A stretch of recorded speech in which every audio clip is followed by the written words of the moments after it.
आकाशवाणी भोपाल से प्रस्तुत हैं प्रादेशिक समाचार।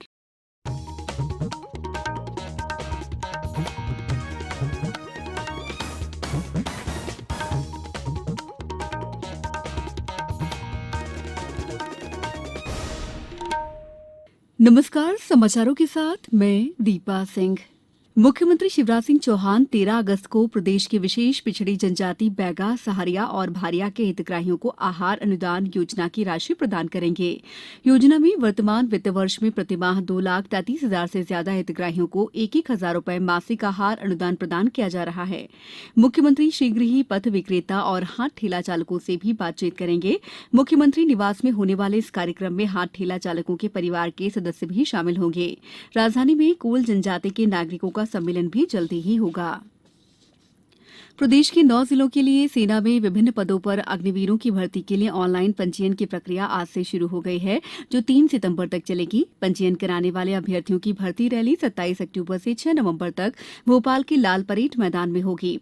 योजना में पंजीयन ऑनलाइन ही होगा। इच्छुक अभ्यर्थी भारतीय सेना की आधिकारिक वेबसाइट www.joinindianarmy.nic.in पर पंजीयन करा सकते हैं। पंजीकृत अभ्यर्थियों को 7 से 11 सितंबर तक ईमेल द्वारा प्रवेश पत्र भेजे जाएंगे।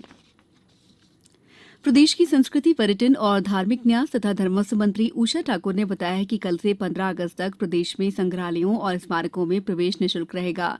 उन्होंने कहा कि आजादी के अमृत महोत्सव के उपलक्ष्य में पर्यटकों और आमजन के लिए व्यवस्था की गई है। प्रमुख संरक्षित स्मारकों पर 3 रंगों की प्रकाश व्यवस्था भी की जाएगी।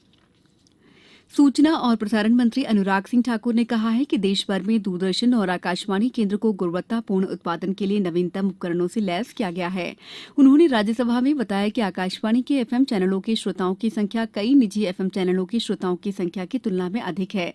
इसी तरह पिछले कुछ सालों से प्रसारण श्रोता अनुसंधान परिषद रेटिंग में दूरदर्शन चैनलों ने अपना विशिष्ट स्थान बनाए रखा है।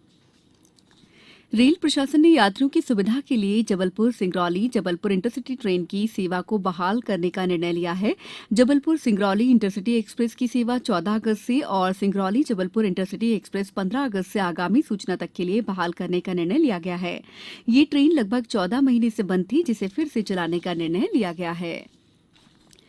नर्मदापुरम जिले की सिवनी मालवा में 1 से 7 अगस्त तक विश्व स्तनपान सप्ताह कार्यक्रम चलाया जा रहा है। इस दौरान महिला बाल विकास परियोजना सेक्टर चितरखेड़ा में आंगनवाड़ी केंद्र बाबरी में रैली निकाली गई। पर्यवेक्षकों ने महिलाओं को बच्चों को मां के दूध के महत्व के बारे में समझाया। महिलाओं को बताया कि जन्म के तुरंत ही बाद बच्चे को मां का गाढ़ा पीला दूध जितनी जल्दी हो सके पिलाएं। बच्चे को कम से कम 2 साल तक मां का दूध पिलाएं। गर्भवती और गर्भधात्री माताओं की शारीरिक दुर्बलता की जांच करवाने जानकारी नाटक के माध्यम से दी गई। आजादी के 75 वर्ष पूरे होने के उपलक्ष्य में साल भर से चल रहे अमृत महोत्सव के तहत घर घर तिरंगा अभियान में बैतूल के भारत भारती आवासीय विद्यालय के खेल शिक्षक नितेश राजपूत भी उल्लेखनीय योगदान दे रहे हैं। श्री राजपूत ने घर घर तिरंगा पहुंचाने के उद्देश्य से विगत 2 सालों से साइकिल यात्रा शुरू की, जिसमें वे स्वतंत्रता दिवस के पूर्व 75 गाँव में पहुंचकर प्रत्येक गाँव में निर्धन परिवार के 75 ग्रामीणों को निःशुल्क तिरंगा वितरित कर रहे हैं।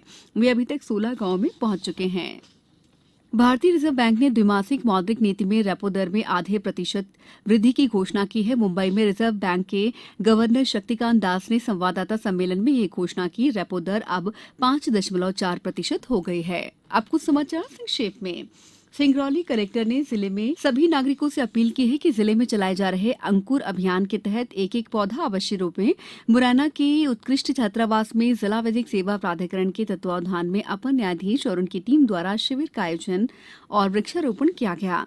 राजगढ़ में विश्व स्तनपान सप्ताह के अंतर्गत फूलखेड़ी, बड़बेली, रघुनाथपुरा, बरखेड़ी और करेली में विभिन्न गतिविधियों का आयोजन किया गया। ग्वालियर जिले के प्रभारी और जल संसाधन मंत्री तुलसीराम सिलावट ने कहा है कि ग्वालियर शहर के लिए निर्बाध रूप से पेयजल आपूर्ति की जाएगी।